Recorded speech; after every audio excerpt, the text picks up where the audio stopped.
Welcome to the third video in this series, where I'll be exploring another set of 100 styles in MidJourney, this time from 200 to 299.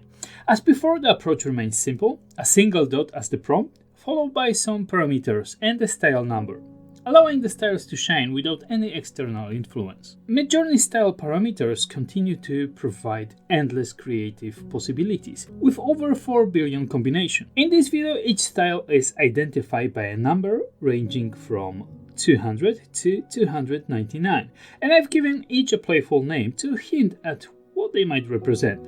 Keep in mind that these names don't align with the actual style keywords in MidJourney. I'm still using the 16:9 aspect ratio for optimal YouTube presentation and a fixed seed of 555 to keep things consistent. This way, the only variable is the style itself, making it easier to see how each one transforms the image. If you want to see these styles without the fixed seed, check my YouTube shorts for a different perspective. You can find them in the shorts section or via the link in the description. Now let's jump into the next 100 styles.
That's all for this set of 100 styles. Hopefully you've discovered a few that spark your creativity. If so, be sure to hit the like button and subscribe for more. And don't forget to let me know your favorites in the comments below.